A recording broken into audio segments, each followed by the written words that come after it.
Assalamualaikum warahmatullahi wabarakatuh. Kembali lagi di channel Radio Horor. Untuk kisah kali ini ada sebuah cerita dari tulisannya Neneng Dewi NS. Dan untuk kisah yang akan saya bawakan kali ini, sebuah kisah yang berjudul Santet Raja Kelabang, kiriman dari Ki Jalu. Sebelum kita lanjut ke ceritanya, tekan dulu tombol like video ini dan jangan lupa tekan juga tombol subscribe channel ini. Nyalakan juga lonceng notifikasinya agar tidak ketinggalan cerita-cerita lainnya dari channel ini. Dan buat teman-teman yang pengen belanja-belanja, nanti silahkan saja klik etalase yang ada di pojok kiri bawah. Atau teman-teman bisa kunjungi link pembelian yang ada di kolom deskripsi. Dan seperti apa untuk kisah kali ini? Langsung saja kita masuk ke ceritanya.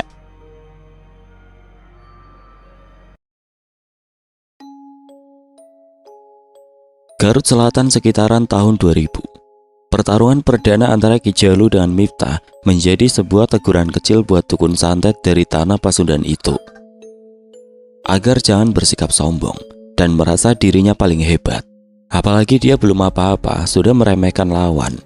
Hanya karena Miftah itu masih muda dan hanya berstatus mahasiswa KKN. Ki Jalu lupa kalau di atas langit masih ada langit. Kesombongan yang ditunjukkan oleh pria parubaya itu malah akhirnya membuatnya harus menderita luka dalam yang cukup serius.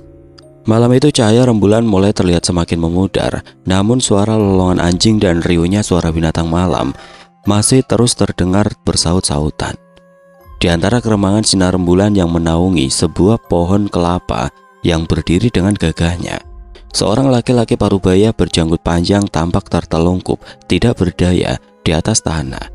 Laki-laki itu jatuh tersungkur dengan kondisi cukup memilukan, tepat di depan rumahnya yang sangat sederhana. Kondisi laki-laki parubaya tersebut memang cukup memprihatinkan, dengan rambut aut-autan sebagian bercampur dengan pasir dengan letak yang tidak beraturan. Baju pangsi khas Sunda berwarna serba hitam yang dikenakannya tampak basah dibanjiri oleh keringat yang mengucur dari sekujur tubuhnya. Ketika diperhatikan lebih dekat, terlihat juga ada sebuah noda darah yang sudah mulai mengering di kedua sudut bibirnya yang berwarna hitam akibat terlalu banyak menghisap tembakau yang dilinting daun jagung kering. Sesekali terdengar erangan kesakitan yang begitu lemah dan mengkhawatirkan dari mulutnya.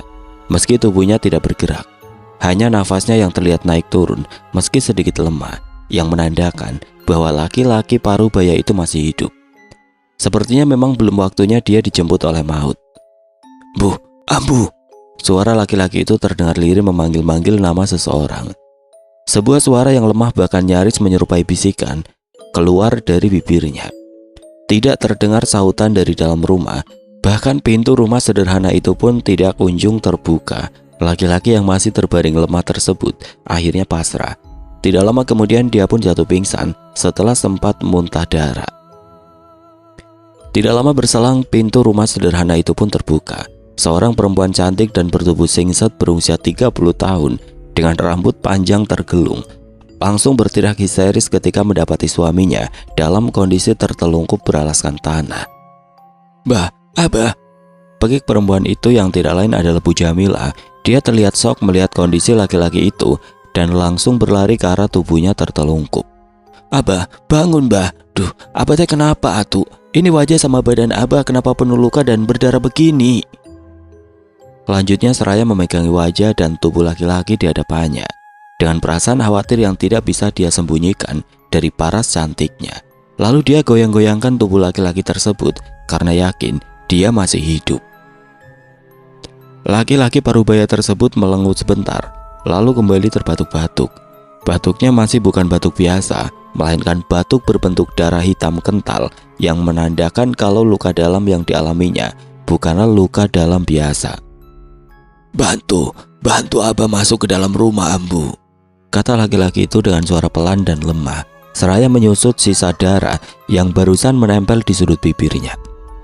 Tanpa menunggu diperintah 2 kali oleh sang suami, perempuan itu pun dengan sigap membantu laki-laki itu menegakkan tubuhnya. Lalu dia bantu memapa laki-laki itu berjalan dengan melingkarkan tangan kanan laki-laki itu di pinggangnya, sementara satu tangannya yang lain memegangi tangan laki-laki tersebut agar memudahkannya untuk berjalan. "Pelan-pelan atuh, Bah, jalannya takut jatuh," kata perempuan itu yang dengan telaten memapa laki-laki itu berjalan masuk ke dalam rumah. Ketika mereka berdua sudah berada di depan sebuah kursi rotan yang ada di ruang tengah, dengan perlahan perempuan itu menurunkan tubuh lemah suaminya dengan posisi duduk. Lalu dia betulkan posisi duduknya sedemikian rupa agar laki-laki itu bisa duduk dengan nyaman. "Abah haus, Bu. Tolong ambilkan air minum ya."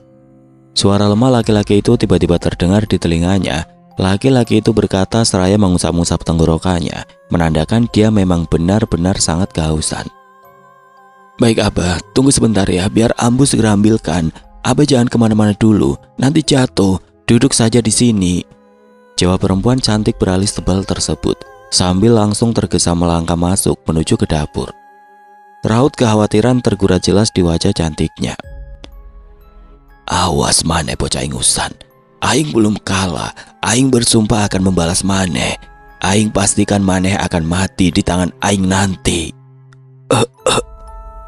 Ucap laki-laki parubaya tersebut seraya terbatuk-batuk.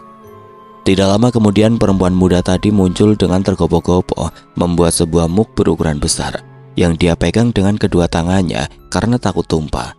Di dalam muk tersebut berisi cairan berwarna merah dengan bau amis menyengat yang membuat siapapun merasa mual saat mengendus baunya. Tapi seperti tidak terpengaruh sedikit pun oleh bau yang berasal dari dalam muk. Laki-laki tersebut langsung mengambilnya dan meminum sampai tandas hingga isi muknya tidak bersisa.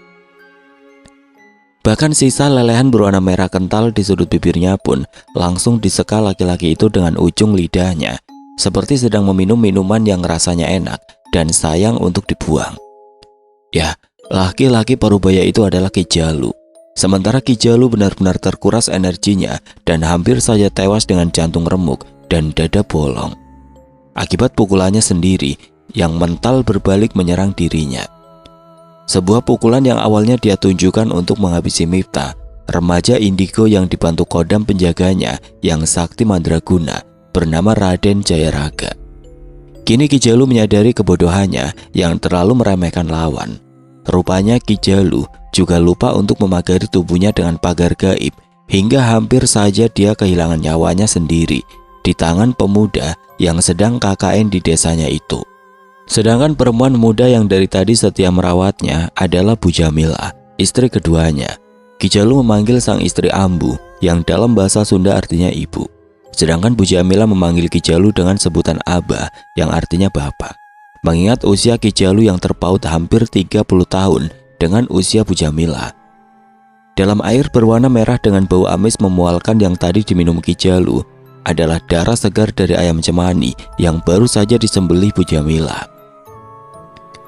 Konon darah ayam cemani tersebut sangat berkhasiat untuk membantu mempercepat penyembuhan luka dalam. Meski sebenarnya konon sebagai dukun santet terkuat di tanah Pasundan, Ki Jalu jarang sekali kalah dalam pertarungan adu kanuragan melawan para musuh atau lawan-lawannya.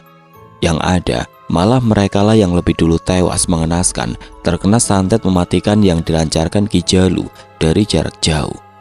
Tidak jarang pula ada yang jadi gila bahkan dijadikan tumbal jin perewangan Ki Jalu agar makin bertambah kesaktiannya.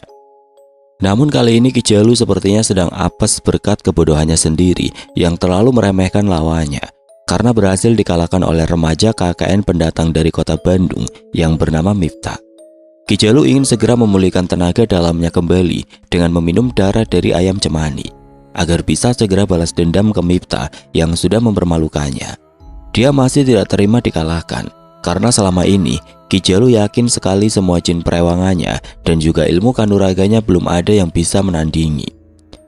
"Jangan panggil aing Ki Jalu, kalau tidak berhasil membuat maneh mati mengenaskan dengan dada bolong dan jantung hancur bocah ingusan. Nanti mayat busuk maneh akan aing buang ke hutan sancang biar jadi santapan hewan-hewan liar." Tekad Ki Jalu dengan sebuah senyum menyeringnya penuh arti.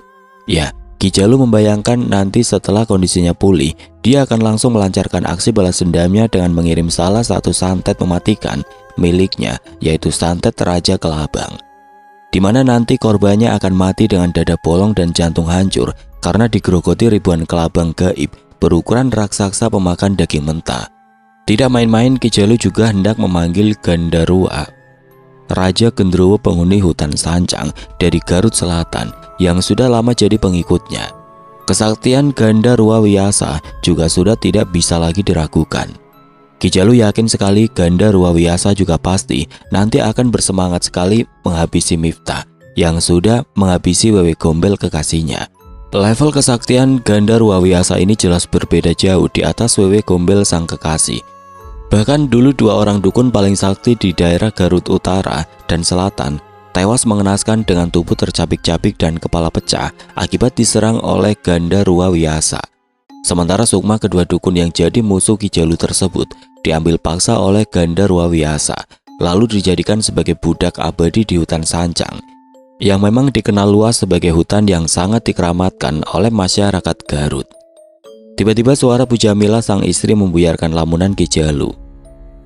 "Abah sekarang istirahat ya, biar cepet pulih. Ambu mau masak dulu, kan Abah belum makan.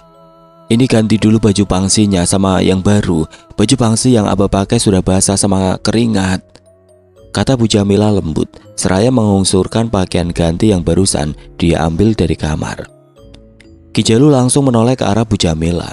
Senyumnya terkembang. Tidak sia-sia dia selama ini pakai pelet kembang kantil, salah satu pelet yang sangat ampuh untuk menaklukkan seseorang hingga bisa membuat orang itu rela melakukan apa saja padanya, bahkan rela diperbudak tanpa berani protes, mengeluh, apalagi melawan, karena secara logika mana mungkin seorang perempuan muda yang masih cantik dan bertubuh seksi seperti Bu Jamila mau jadi istrinya dan benar-benar berbakti, manut pada semua perintah yang diberikan Ki Jalu, tanpa pernah membantah apalagi melawan. Sedangkan dulunya Bu Jamila ini adalah salah satu kembang desa di daerah Pangmengpek yang jadi rebutan banyak laki-laki kaya dan punya jabatan tinggi. Mereka semua berbondong-bondong datang melamar Bu Jamila agar mau jadi istrinya, hingga diiming-imingi sebuah kemewahan duniawi yang mungkin selama ini belum pernah dirasakan oleh Bu Jamila dalam hidupnya. Namun Bu Jamila di luar dugaan malah menolak pinangan mereka semua, lalu lebih memilih Ki Jalu yang lebih pantas jadi ayahnya. "Tolong bantu Abah ke kamar ritual, Ambu. Abah mau istirahat di sana saja, biar istirahatnya tidak terganggu," saut Ki Jalu masih dengan suara yang terdengar lemah. Namun kondisinya sudah jauh lebih baik dibanding tadi berkat darah ayam cemani yang tadi diminumnya. Kembali tanpa harus disuruh dua kali oleh Ki Jalu, Bu Jamila dengan sigap segera membantu sang suami untuk berdiri. Lalu pelan-pelan mereka berdua berjalan menuju kamar ritual Ki Jalu. Sesekali Bu Jamila mengingatkan Ki Jalu agar berjalan lebih pelan, takut nanti jatuh atau tersandung. Dalam hatinya Ki Jalu begitu bahagia karena Bu Jamila adalah istri yang sangat berbakti pada suaminya. Sementara itu di rumah kedua kepala desa mendiang Pak Jaya yang diperuntukkan khusus untuk ditempati para mahasiswa KKN, Miftah juga rupanya mengalami luka dalam yang sama. Sejak semalam Miftah terkapar di atas kasur dengan kondisi tubuh demam tinggi dan sesekali mengigau akibat sempat kena cakaran Wewe Gombel. Meski akhirnya luka cakaran tersebut sudah bisa dihilangkan Raden Jayaraga, tapi racunnya masih sempat masuk ke dalam tubuh dan pembuluh darah Miftah. Untung ada Egi yang selalu setia menunggui dan merawatnya. Jadi meski Miftah jauh dari keluarga, ada Egi yang sebagai penggantinya. Dia juga membelikan bubur ayam agar kondisi Miftah cepat pulih. Apalagi pelaksanaan KKN mereka di desa Pamengpek ini masih lama. Ketika Miftah akhirnya membuka mata setelah berjam-jam tidak sadarkan diri, Egi yang khawatir akan keselamatan sahabatnya itu pun mulai ngomel-ngomel. "Kamu sih, nggak ada kerjaan banget segala dukun santet diladeni tarung, Mif. Di kampung orang kamu mah malah nyari penyakit, bukannya fokus sama KKN." Omel Egi yang membuat Miftah seketika jadi merasa diomeli emak-emak yang kekurangan uang belanja. Miftah yang sudah lama mengenal Egi tahu betul seperti apa watak asli sahabat baiknya itu. Egi memang suka ngomel-ngomel, tapi dia baik dan sangat perhatian. Hal itu sudah sering dibuktikan Miftah, makanya dia tidak pernah menanggapi serius semua omelan Egi. Ibaratnya masuk lewat kuping kanan, lalu keluar lewat kuping kiri. Tapi kali ini Miftah mau tidak mau harus meluruskan apa yang sebenarnya terjadi. "Loh, kamu kok sadis banget, Gi, nuduhnya? Kan kamu tahu sendiri si dukun kamret itu yang duluan nyerang aku, bahkan sampai bikin aku mimisan parah." Miftah menjelaskan panjang lebar agar Egi berhenti ngomel-ngomel. Saat ini kepalanya masih terasa berat dan pusing bekas benturan energi dan pertarungan kemarin dengan Ki Jalu. Egi langsung terdiam, sepertinya membenarkan semua ucapan Miftah. Meski sebenarnya dia juga masih bingung kenapa Ki Jalu tiba-tiba saja menyerang, bahkan mau menghabisi sahabatnya itu. Sedangkan mereka berdua sama sekali tidak saling kenal satu sama lain. Ketemunya juga baru sekali ketika di warung Cek Yaya. Tiba-tiba sebuah bisikan terdengar di telinga kanan Miftah. Sebuah suara yang sangat dikenal Miftah dan sudah menemaninya selama 2 tahun berpetualang di dunia gaib. Perbanyak membaca zikir Den, agar luka dalamnya cepat pulih, karena hanya Allah yang maha memberi pertolongan. Kita sebagai manusia biasa tidak ada artinya tanpa pertolongan dari Allah, ucap Raden Jayaraga yang tiba-tiba muncul di samping kiri Miftah, lengkap dengan pakaian ala-ala raja zaman dulu. Miftah hanya tersenyum dan menjawab dengan batinnya, "Baik Raden, insya Allah saya akan jalankan nasihatnya. Terima kasih banyak ya. Andai kemarin Raden tidak membantu saya, mungkin sekarang saya hanya tinggal nama doang." Miftah menyampaikan rasa terima kasihnya dengan penuh ketulusan. "Jangan berterima kasih sama saya, dan Miftah berterima kasihlah pada Allah Subhanahu wa Ta'ala yang selalu melindungi kita semua dari segala tipu daya iblis dan antek-anteknya," jawab Raden Jayaraga bijak. Lalu sosok Ki Jayaraga pun menghilang. Ya, beliau memang hanya muncul di saat-saat tertentu saja dan tidak terus-terusan mengikuti Miftah. Miftah yang hanya manggut-manggut membenarkan semua ucapan Raden Jayaraga. Miftah sadar betul usianya masih muda dan masih belum punya banyak pengalaman. Jadi dia merasa sangat bersyukur karena Raden Jayaraga mau dengan sabar membimbingnya. Sementara itu Egi yang memang tidak punya kepekaan apalagi indera keenam, merasa heran melihat Miftah yang dari tadi manggut-manggut terus. Pemuda yang suka bersikap konyol itu menggaruk-garuk kepalanya yang tidak gatal melihat tingkah Miftah yang menurutnya suka bersikap aneh dan tidak biasa. "Kamu kenapa dari tadi manggut-manggut terus sih, Mif? Kamu gak apa-apa kan? Otak kamu gak geser kan gara-gara pertarungan kemarin?" ucap Egi dengan memasang wajah serius seraya meraba kening Miftah. Dan ekspresi wajah lugu tanpa dosa milik Egi justru membuat Miftah emosi. Miftah langsung menepis tangan kanan Egi yang meraba keningnya dengan tangan kanannya. Dia tidak suka melihat ekspresi konyol Egi yang menyiratkan seolah-olah dia kini berubah jadi kurang waras akibat pertempuran kemarin dengan Ki Jalu. "Ih, apaan sih? Aku gak apa-apa Dodol, enak aja, nih aku masih waras. Tadi aja masih ingat menjalankan sholat subuh. Dasar rese," protes Miftah sambil memasang wajah cemberut. Wajah gantengnya yang khas oriental tampak ditekuk. Namun bukannya minta maaf, Egi malah spontan tergelak, memamerkan giginya yang tersusun rapi, menambah nilai kegantengannya. Suara tawanya terdengar begitu renyah memenuhi kamar yang mereka tempati, menertawakan reaksi Miftah. Miftah yang baru sadar tadi dia dikerjai oleh Egi, akhirnya ikutan ketawa ngakak. Sementara itu di kamar ritualnya Ki Jalu tampak sedang bersila sambil berkomat kamit membacakan mantra khusus. Rupanya pertarungan hari ini melawan Miftah dan kodam penjaganya yang bernama Ki Jayaraga membuat Ki Jalu malu setengah mati. Karena baru kali ini ada yang bisa mengalahkan Wewe Gombel, salah satu jin sakti berilmu tinggi andalannya. Juga baru kali ini ada yang berhasil selamat dari pukulan maut penghancur jantung dan jurus telapak tangan api miliknya. Perlahan Ki Jalu membuka matanya, seraya mengusap-ngusap dadanya dengan kedua tangan secara bergantian. Masih dengan membacakan mantra khusus yang sepertinya adalah mantra untuk penyembuhan luka dalam. Tidak lama kemudian keluar asap dari dalam dada Ki Jalu, sehingga membuatnya sempat terbatuk-batuk kesakitan, lalu kembali memuntahkan darah kental berwarna hitam. Ya, itu adalah akibat pukulan maut penghancur miliknya yang awalnya hendak dilayangkan kepada Miftah, tapi malah berbalik ke dirinya hingga berakibat sangat fatal untuk jantungnya.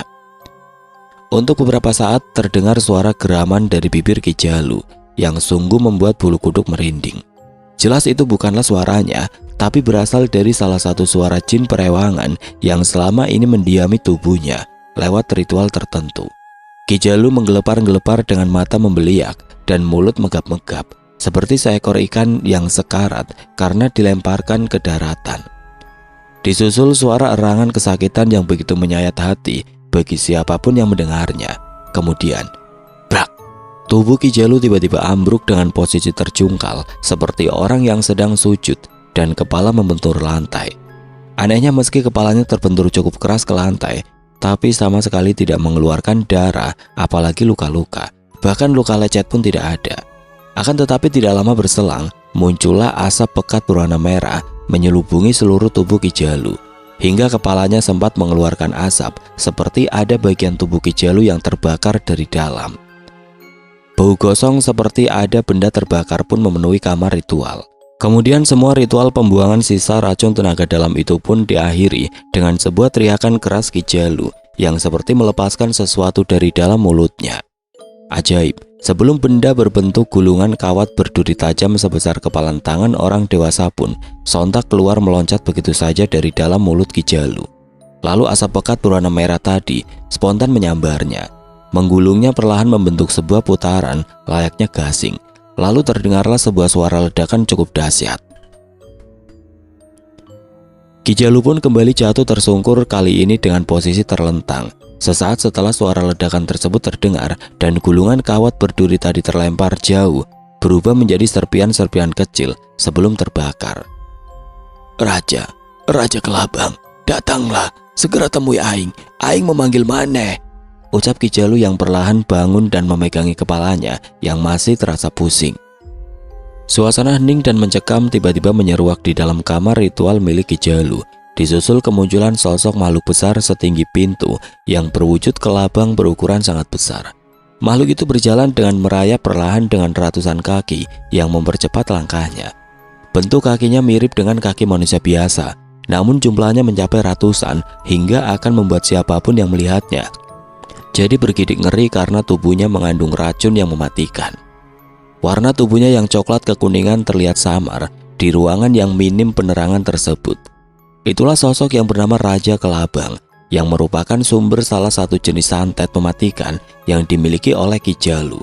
Dulu Ki Jalu berhasil mengalahkan sosok Raja Kelabang dalam sebuah pertempuran gaib yang berlangsung di hutan Sancang. Sejak saat itulah Raja Kelabang pun mengabdi kepada Ki Jalu dan sering membantu Ki Jalu saat mengirimkan santet kelabang ke para musuh dan lawan-lawan Ki Jalu. "Apa Tuhan memanggil saya?"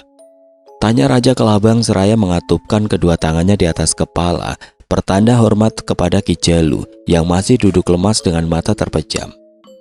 Saat tadi energinya kembali terkuras sehabis membuang semua sisa racun dan juga luka dalam yang dideritanya. Tiba-tiba Ki Jalu membuka matanya dan langsung bersalto. Lalu tahu-tahu sudah berada dalam posisi duduk kayang, tidak menginjak lantai. Tatapan matanya kembali garang dan tersirat jelas haus akan membunuh. Tanda Ki Jalu sudah mulai pulih kembali kekuatannya karena tadi sudah berhasil mengeluarkan sisa luka dalam yang terakhir dari dalam tubuhnya. "Aing sengaja memanggil maneh Raja Kelabang karena ingin maneh menyantet seseorang. Target maneh seorang remaja yang jadi peserta KKN di desa ini, namanya Miftah. Awas, jangan sampai maneh salah sasaran," ancam Ki Jalu dengan mata melotot ke arah sosok Raja Kelabang. "Baik Tuan, sekarang juga akan saya laksanakan perintah Tuan," kata sosok Raja Kelabang yang dalam sekali anggukan langsung menghilang dari hadapan Ki Jalu. Ki Jalu tersenyum penuh arti, seperti dia sudah tidak sabar mendengar berita kematian Miftah yang kini jadi musuh bebuyutannya. Tidak lama kemudian Ki Jalu melakukan pemanggilan pada Gandarwa Wiyasa dengan telepati. Dia minta salah satu penghuni hutan Sancang tersebut untuk menemani Raja Kelabang dalam melaksanakan tugasnya. Ki Jalu sudah berencana kalau sampai gagal menghabisi Miftah dengan serangan santet Raja Kelabang, Miftah tidak akan bisa lolos dari serangan mematikan Gandarwa Wiyasa yang memang berdarah dingin. Miftah sendiri kondisinya sudah merasa baikan meski masih sedikit lemas. Setelah habis maghrib ikut sholat berjamaah di musola dekat kantor desa, Miftah putuskan tidak langsung pulang ke tempat dia dan rekan-rekan KKN-nya. Dia bertekad untuk berzikir sampai tengah malam nanti di musola tersebut, sekalian sholat tahajud. Sesuai dengan nasihat Raden Jayaraga agar dia perbanyak zikir sebagai sarana meminta pertolongan kepada Allah SWT. Sedangkan Egi setelah menunaikan sholat maghrib pamit mau pulang duluan dengan alasan capek dan ngantuk gara-gara tadi malam ikut begadang menemani Miftah yang sempat sakit. Sebenarnya tadi Egi dan Miftah diajak Pak Gopar untuk ikut rapat di balai desa, tapi mereka berdua menolak karena materi rapat malam itu tidak ada hubungannya dengan tugas mereka sebagai mahasiswa KKN. Pak Gopar pun memaklumi dan memberikan mereka kebebasan untuk memilih mau ikut atau tidak. Semua terserah mereka saja. Singkat cerita, Egy pun sampai di tempat dia dan rekan-rekan KKN-nya menginap, di mana dia sekamar dengan Miftah. Udara yang dingin di luar begitu menusuk tulang hingga terbawa sampai ke dalam kamar. Egy putuskan untuk langsung tidur karena memang badannya sudah sangat lelah.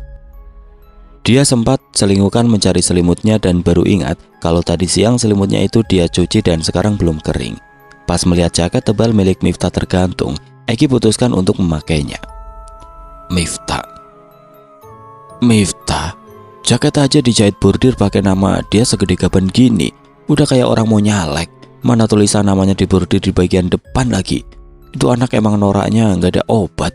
Udah kayak anak TK yang barang-barangnya dikasih nama sama emaknya biar nggak hilang. Sungut Egy seraya memakai jaket milik Miftah tersebut. Sejenak suasana hening karena semua mahasiswa KKN juga sudah pada terlelap. Di luar suara jangkrik makin nyaring terdengar bersaut-sautan. Sesekali Egy tampak menggaruk-garuk kaki dan menepuk pipinya yang tiba-tiba digigit nyamuk menimbulkan rasa gatal yang sungguh mengganggu. Gara-gara dia lupa membeli obat nyamuk elektrik. Tidak lama kemudian terdengar suara dengkuran Egy yang menandakan dia sudah tertidur pulas dan masuk ke alam mimpi. Sayangnya bukan mimpi indah yang dialami Egy, melainkan sebuah mimpi buruk yang belum pernah dialami sebelumnya. Egy merasa ada sebuah benda kecil tapi hidup merayap di bagian kaki, tangan dan kepalanya.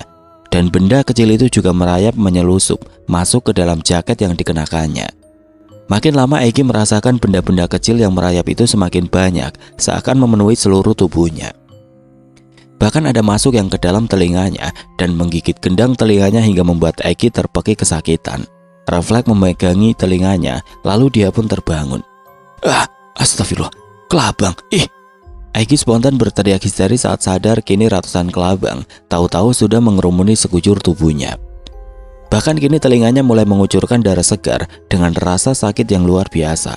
Setelah telinganya dimasuki lalu digigit oleh hewan berbisa tersebut, Egy langsung loncat dari atas kasur. Niatnya hendak lari keluar kamar untuk menghindari serangan dari para kelabang yang merupakan kelabang gaib tersebut. Tapi langkahnya langsung terhenti saat di depan pintu sudah berdiri sesosok makhluk tinggi, setinggi pintu dan wujudnya seekor kelabang raksasa yang ukurannya puluhan kali kelabang yang kini sedang mengerumuninya. Egy hanya bisa berdiam ketakutan, ditambah ribuan kelabang gaib itu jumlahnya malah makin banyak serta makin beringas. Dan kini mereka bukan hanya merayap di sekujur tubuhnya dari kepala sampai mata kaki, tapi juga mulai menyemut, memenuhi isi kamar yang ditempati Egy dan Miftah. Mulut Egy terasa terkunci, dikalahkan oleh rasa takut luar biasa yang sudah lebih dulu menjajah dirinya. Padahal dia sempat ingat untuk membaca ayat kursi, namun untuk membuka mulut pun dia tidak kuasa. Takut kelabang-kelabang gaib itu juga masuk ke dalam mulutnya, Egy juga harus kembali menahan rasa sakit. Karena tubuhnya bukan hanya dirayapi, tapi kini juga digigiti hingga badannya mulai terasa panas dingin. Keringat sebesar biji jagung juga perlahan mulai membasahi tubuh kurusnya. Ya, sosok kelabang raksasa yang kini berdiri memandang Egy dengan tajam dan tatapan penuh nafsu membunuh adalah sosok Raja Kelabang. Salah satu jin perewangan Ki Jalu yang memang diperintahkan mengirim santet kelabang untuk Miftah. Tapi sepertinya Raja Kelabang salah sasaran, dia malah hendak menyantet Egy sahabat Miftah. Gara-gara Egy memakai jaket milik Miftah yang bertuliskan inisial nama Miftah. Jadi kamu yang namanya Miftah yang dimaksud oleh tuanku Ki Jalu. Rupanya masih anak ingusan, kata sosok Raja Kelabang dengan nada suara meremehkan dan mengejek. Wajah Egy pun mendadak pucat seperti mayat. Rasa takut kian dalam menjajah dirinya.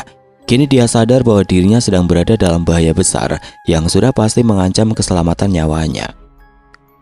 Maaf, tapi kamu salah orang. Saya bukan Miftah, saya temannya, Egy. Miftah lagi di... Belum selesai Egy berbicara, tapi sosok Raja Kelabang sudah memotong ucapannya dengan cepat. Jangan bohong kamu bocah. Bilang saja kamu takut menghadapi kematian yang kini sudah di depan matamu, kata sosok Raja Kelabang sambil tertawa. Sosok tubuhnya yang dipenuhi ratusan kaki itu ikut berguncang menggetarkan kamar yang ditemani oleh Egy. Saya nggak bohong, saya Egy bukan Miftah. Banta Egi masih mencoba menjelaskan karena dia berharap itu adalah usaha terakhirnya agar bisa selamat. Jelas sekali dia makin ketakutan hingga tubuhnya makin bergetar hebat dan tanpa sadar Egi pun kencing di celana. Dasar bocah ingusan tukang bohong. Jaket yang kamu pakai saja bertuliskan namamu. Berani-beraninya bocah ingusan seperti kamu mau membodohiku, si Raja Kelabang. Bentak sosok Raja Kelabang penuh amarah. Egi yang memang tidak merasa kembali hendak membuka mulutnya untuk bicara. Tapi tiba-tiba 5 ekor kelabang gaib sekaligus tahu-tahu sudah merayap masuk ke dalam rongga mulutnya. Membuat Egi hanya bisa terpekik kesakitan, tapi kali ini tanpa suara. Air matanya mulai turun membanjiri kedua pipinya. Air mata yang menetes karena rasa takut sekaligus menahan rasa sakit yang tidak bisa dia gambarkan. Akibat dahsyatnya gigitan kelabang-kelabang gaib tersebut yang merayap di sekujur tubuhnya. Egi pun mulai tidak bisa menahan keseimbangan tubuhnya. Kondisinya sudah semakin lemah akibat banyaknya racun yang sudah masuk ke dalam tubuh dan juga pembuluh darahnya. Tidak lama kemudian Egi pun ambruk. Tubuh kurusnya yang mulai membiru akibat sengatan ribuan kelabang itu pun akhirnya jatuh ke lantai. Ya, betapa malang nasib Egi. Dia langsung tewas di tempat dengan mata melotot dan kepala pecah karena terbentur lantai kamar. Darah pun perlahan mengalir dari hidung, telinga, mata, dan tentu saja kepalanya yang terbentur. Sosok Raja Kelabang melihat Egi yang kini tewas langsung tertawa puas. Tapi tawanya langsung terhenti seketika ketika tiba-tiba sebuah cakaran dari tangan berbulu hitam lebat tahu-tahu merobek punggungnya. Sosok Raja Kelabang meringis kesakitan karena kini punggungnya terluka, mengucurkan darah kental berwarna hitam. Lalu dia refleks membalikkan tubuhnya ke arah di belakangnya dengan tatapan sangat marah. Tapi sosok itu sudah lebih dulu memakinya dengan suara geraman yang menggigitkan bulu kuduk. Dasar kelabang bodoh, kamu itu salah orang tolol. Anak ingusan ini bukan Miftah yang dimaksud tuan kita Ki Jalu. Bentak sosok tinggi besar berbentuk monyet raksasa dengan bulu lebat berwarna hitam yang menutupi sekujur tubuhnya. Kedua matanya merah menyala dengan gigi-gigi besar dan runcing yang sanggup merobek daging hanya dalam satu kali gigitan saja.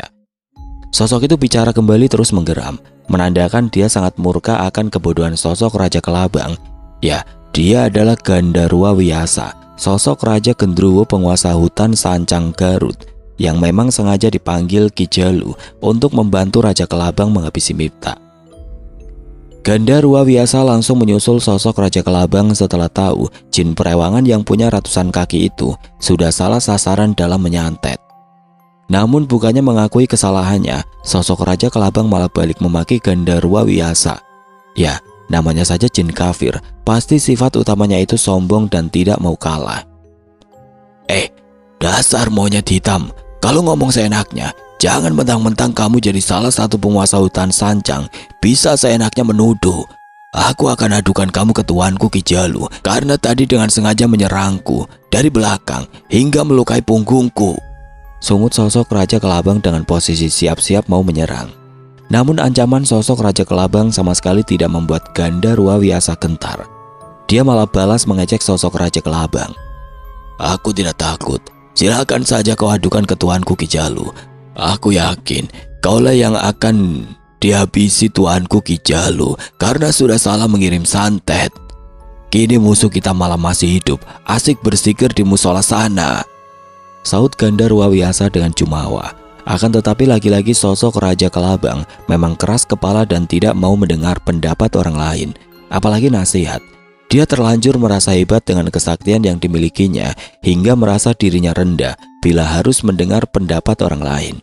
Sosok Raja Kelabang sama halnya dengan sebagian kaum jin kafir yang berelemen utama api. Memang lebih mengedepankan emosi daripada logika. Dasar monyet besar otak kosong. Harusnya kau itu berterima kasih karena aku sudah menghabisi bocah ingusan yang sudah membunuh Wewe Gombel kekasihmu. Dasar makhluk rendah, tidak tahu terima kasih. Tanda sosok Raja Kelabang sambil menatap Gandarwa Wiyasa dengan tatapan menusuk. Mendengar nama kekasihnya disebut sosok Raja Kelabang, raut wajah Gandarwa Wiyasa langsung berubah drastis. Wajahnya yang tadi terlihat begitu sangar, perlahan berubah muram. Karena dia memang masih belum bisa melupakan, apalagi merelakan kematian Wewe Gombel kekasihnya. Namun dia tidak bicara sepatah kata pun. Sepertinya Gandarwa Wiyasa sedang berdamai dengan pikirannya. Sampai detik ini dia masih merasa sedih dan kehilangan atas kepergian sang kekasih. Makanya bertekad bulat untuk balas dendam pada manusia yang sudah menghabisi Wewe Gombel.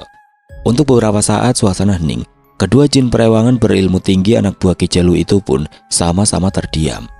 Sampai akhirnya sebuah teriakan histeris dari kejauhan mengagetkan kedua sosok jin perewangan Ki Jalu tersebut. "Eki!" Suara teriakan memanggil nama Eki itu kian lantang terdengar. Disusul kemunculan seorang remaja tampan ala oriental yang masih mengenakan kain sarung dan sendal jepit. Terlihat berlari menuju kamar yang ditempati Eki. Ya, itu adalah Miftah yang lari sekencang-kencangnya dari arah musola menuju sosok Raja Kelabang dan Ganda Ruawiasa. Jadi rupanya sekitar 1 jam sebelum tewasnya Eki, Miftah sempat merasakan firasat tidak enak ketika sedang berzikir di musola. Tiba-tiba saja Miftah seperti mendengar teriakan minta tolong dari Eki. Meski suaranya hanya seperti bisikan halus yang diterbangkan angin. Khawatir akan keselamatan sang sahabat, Miftah buru-buru hendak beranjak. Namun badannya seolah seperti ada yang memaku di tempatnya. Membuatnya hanya bisa diam seperti patung, bahkan untuk menggerakkan mulut pun tidak bisa. Hanya matanya saja yang masih bisa bergerak memandang sekitar. Sekilas Miftah melihat di luar musola ada sosok mirip Ki Jalu sedang tersenyum sinis kepadanya. Miftah mencoba terus merafalkan zikir dalam hatinya untuk melawan. Tapi sebuah pukulan jarak jauh tiba-tiba saja menghantam dadanya dengan telak. Hingga Miftah merasakan rasa sakit yang teramat sangat di bagian dadanya itu. Belum sempat Miftah menguasai diri, kembali sebuah pukulan dahsyat tadi menghantam dadanya lagi. Akibatnya cukup fatal buat Miftah. Sebuah cairan kental berwarna merah pun dimuntahkan Miftah, tanda dia mengalami luka dalam. Sementara luka dalam sebelumnya saja masih belum sepenuhnya pulih. Miftah dengan sisa-sisa kekuatannya mencoba memanggil nama Raden Jayaraga lewat bahasa telepati. Namun belum sempat dia lakukan, lagi-lagi pukulan jarak jauh bertubi-tubi menyerangnya hingga membuat Miftah hampir kehilangan kesadaran. Dia juga belum sempat melakukan pemagaran pada dirinya yang tentu saja hal itu bisa berakibat fatal buat keselamatan Miftah sendiri. Sosok yang mirip Ki Jalu itu masih berdiri dengan jumawa di luar musola. Sepertinya itu memang Ki Jalu, namun memakai raga halusnya lewat ajian meraga sukma. Miftah tadinya ingin juga melakukan hal yang sama, setidaknya agar ia bisa mengimbangi kekuatan Ki Jalu. Tapi terlambat, tubuh kasarnya sudah terlanjur dipaku Ki Jalu dari jarak jauh dengan memakai ajian paku bumi penyatu tanah yang membuat orang yang terkena ajian ini hanya akan diam tidak bergerak seperti patung. Akhirnya, aing bisa juga melihat Mane jadi seperti patung tolol bocah ingusan. Ayo, mana si Jayaraga Kodam yang Mane bangga-banggakan itu? Kenapa tidak muncul? Apa Mane yang tidak bisa memanggil dia gara-gara ajian paku bumi penyatu tanah milik aing? Tubuh halus Ki Jalu tersenyum mengejek, lalu tertawa terbahak-bahak. Tidak mau membuang-buang waktu, Ki Jalu langsung hendak menyerang Miftah lagi dengan menarik paksa tubuh Miftah dari luar musola agar Miftah keluar dari sana. Dia ingin melumpuhkan Miftah dengan mencoba mengambil sukmanya, tapi Ki Jalu memang tidak tahan berlama-lama berada di sekitar musola, membuat sekujur tubuhnya kepanasan. Ya, mana ada orang yang sudah bersekutu dengan iblis tahan berada di dekat rumah ibadah. Akhirnya, keinginan aing buat mengambil sukma Maneh dan menjadikan Maneh sebagai budak seumur hidup di hutan Sancang jadi kenyataan, Jang. Salah sendiri berani-beraninya melawan aing Ki Jalu, si Raja Santet. Kembali Ki Jalu tertawa terbahak-bahak. Seraya tangan kirinya sudah berada di atas kepala Miftah, hendak mengambil paksa sukmanya dari sana. Namun di saat yang genting itu, tiba-tiba, sat, sebuah kujang emas tahu-tahu keluar dari dalam dada Miftah, lalu terbang menukik dengan cepat ke atas, melayang ke arah tangan kiri Ki Jalu. Ki Jalu berteriak kesakitan saat bagian runcing kijang emas tersebut dengan cepat memotong tangan kirinya hingga terpisah dengan lengannya. Ah, sialan, aduh, sakit. Bagi Ki Jalu yang refleks jadi menarik lengan kirinya dari atas kepala Miftah. Sedangkan jari-jari tangan kirinya yang terpotong dan masih mengucurkan darah segar itu langsung jatuh ke tanah. Sementara kujang emas itu pun kembali melayang mendekati tubuh Miftah, lalu berubah wujud menjadi sosok kakek-kakek petapa, yaitu Ki Sura. Ya, Ki Sura yang waktu pertarungan perdana Ki Jalu dan Miftah sempat dijadikan senjata oleh Ki Jalu untuk membunuh Miftah, namun digagalkan oleh Raden Jayaraga. Jangan takabur Jalu, apa kau lupa Kalau aku sekarang sudah menjadi penjaga anak muda ini atas perintah junjunganku Raden Jayaraga, ucap Ki Sura dengan suara tenang, namun nada bicaranya begitu mengancam. Ki Jalu mendengus kesal, kemudian dia meludah ke tanah. Kurang ajar, rupanya kali ini kau ingin benar-benar mati di tanganku, Sura. Bentak Ki Jalu yang merasa berada di atas angin karena dulu pernah berhasil melumpuhkan Ki Sura. Hingga Ki Sura pun terpaksa mau jadi salah satu senjata sakti andalan Ki Jalu untuk melawan para musuhnya. Aku tidak takut mati, Jalu. Anak muda ini sudah mengajarkan banyak hal padaku. Dia juga anak yang soleh, rajin berzikir pada Tuhannya. Tanpa bantuan dariku atau Raden Jayaraga pun, anak muda ini sebenarnya bisa mengalahkanmu dengan mudah. Tentu saja kalau kau tidak memakai cara yang curang, sahut Ki Sura dengan kata-kata yang sungguh meremehkan Ki Jalu, sekaligus menyindir Ki Jalu yang tadi tiba-tiba saja menyerang Miftah. Tidak terima dirinya diremehkan, Ki Jalu jadi murka, hingga melupakan rasa sakit yang dia rasakan akibat tangan kirinya yang tertebas kujang emas. Mampus kau, Sura. Kali ini Aing tidak akan membiarkan kau hidup, kata Ki Jalu yang tanpa ampun melancarkan pukulan dan tendangan ke arah Ki Sura yang tidak siap. Meski kini Ki Jalu hanya bisa menyerang dengan satu tangan, tapi kedua kakinya sangat lincah mengeluarkan jurus-jurus silat khas Sunda miliknya yang dipadukan dengan ilmu kanuragan yang dimilikinya. Untunglah Ki Sura yang sudah hafal dengan sifat licik Ki Jalu sudah lebih dulu mengantisipasi segala kemungkinan. Dengan secepat kilat, Ki Sura menganjurkan ajian paku bumi penyatu tanah yang dari tadi membelenggu tubuh Miftah. Dengan ajian pembuka paku bumi miliknya, Ki Sura juga mengusap dada Miftah seraya kumat kamit membaca mantra. Itu adalah mantra pemulihan luka dalam, salah satu kelebihan yang dimiliki Ki Sura, dan sempat ingin direbut Ki Jalu, tapi gagal. Dia ingin tenang dan fokus melawan Ki Jalu, tapi juga ingin menyelamatkan Miftah sebagai kewajibannya sebagai penjaga remaja indigo itu. Sekarang kamu sudah bebas, Den. Luka dalammu sudah saya pulihkan. Segera selamatkan sahabatmu, Ki Jalu, biar saya yang urus, kata Ki Sura seraya membisikkan sesuatu ke telinga Miftah, sedangkan kedua tangannya masih sibuk menghindari serangan-serangan mematikan dari Ki Jalu yang begitu bernafsu ingin menghabisinya sampai mati. Baik Ki Sura, terima kasih banyak. Dia lalu mengambil tasbih yang ada dalam saku baju muslimnya dan bersikir dulu sebentar agar kondisinya benar-benar pulih. Ajaib, Miftah merasa pertolongan dari Tuhan itu nyata adanya lewat bantuan Ki Sura. Tubuhnya kini terasa lebih ringan dan rasa sakit di dadanya juga sudah hilang seketika. Alhamdulillah, terima kasih ya Allah atas segala pertolonganmu, katanya seraya setengah berlari meninggalkan area pertarungan antara Ki Jalu dan Ki Sura di depan musola.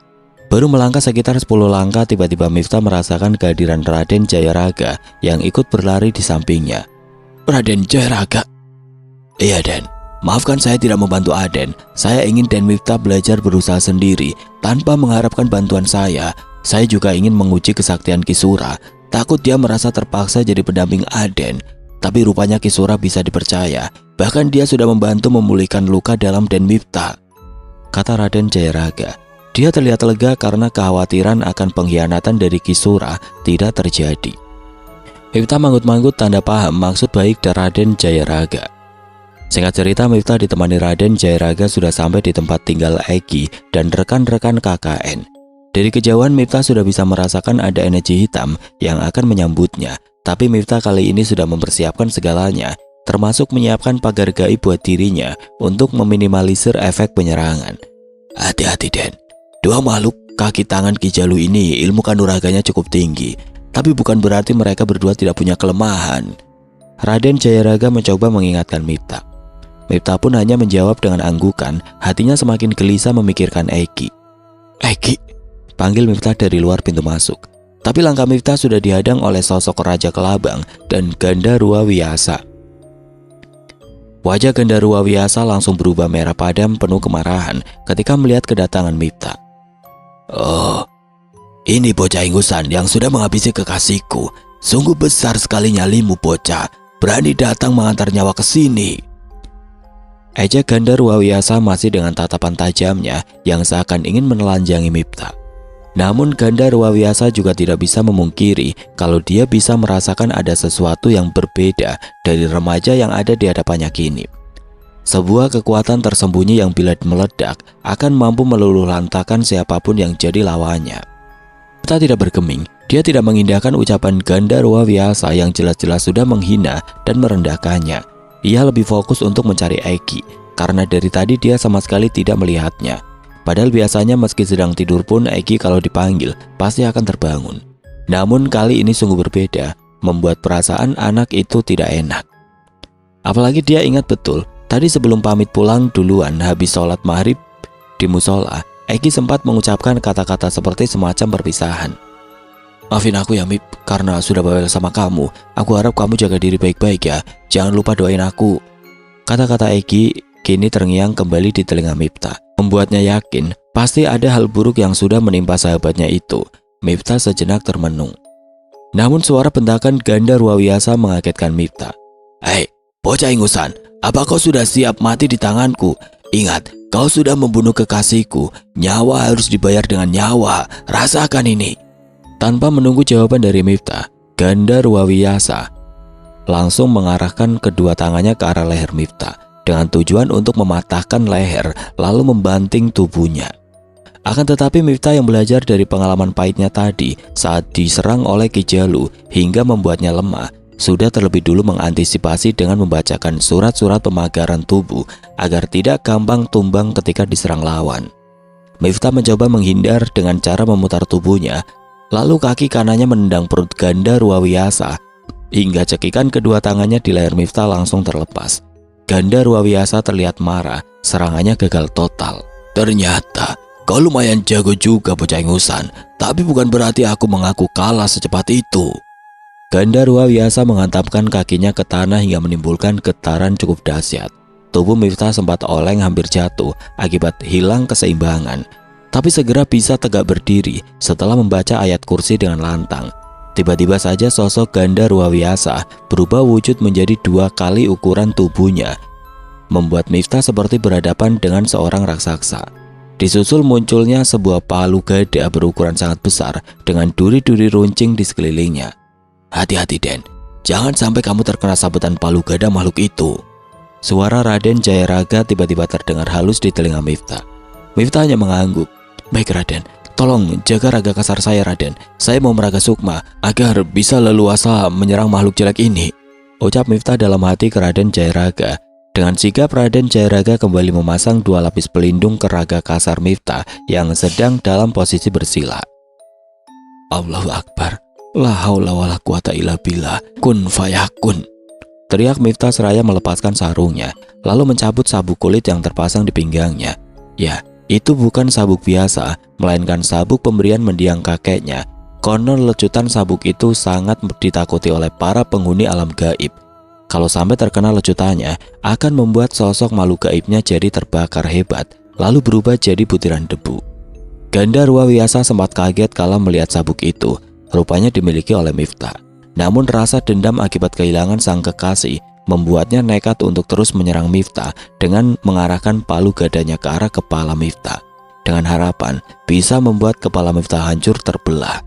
Tapi Mifta yang bisa membaca maksud Gandharwa Vyasa dengan cepat melesat terbang ke arah pinggang kiri lawan. Lalu diiringi dengan membacakan takbir, dia lecutkan sabuk tersebut berkali-kali dengan tenaga penuh. Terlihat muncul percikan api yang memancar dari setiap lecutan sabuk. Diiringi lolongan kesakitan dari Gandharwa Vyasa karena pinggangnya jadi penuh luka baret dengan luka menganga lebar. Akibatnya kini giliran Gandharwa Vyasa yang kehilangan keseimbangan, tubuhnya langsung oleng ke samping dan jatuh terjengkang. Otomatis palu gada yang digenggamnya pun terlepas dari tangannya. Menyadari hal itu, Gandharwa Vyasa mencoba bangun untuk mengambil kembali palu gada senjata andalannya yang terlempar tidak jauh dari tubuhnya. Tidak mau buang kesempatan, Mifta kini melecut tangan kanan Gandharwa Vyasa yang hendak mengambil palu gada. Kembali terdengar lolongan kesakitan yang keluar dari mulut Gandharwa Vyasa. Dia pun mulai kesusahan untuk bangun akibat luka menganga di pinggang kiri dan tangan kanannya. Namun Mifta lebih memilih tidak menghabisi lawannya yang kini terbaring lemah. Dia hanya berdiri mematung, memperhatikan Gandharwa Vyasa dengan penuh kewaspadaan. Oke teman-teman, sampai di sini dulu ceritanya. Nantikan kelanjutan kisah ini di video berikutnya. Agar tidak ketinggalan, klik tombol subscribe channel ini dan nyalakan lonceng notifikasinya. Wassalamualaikum warahmatullahi wabarakatuh.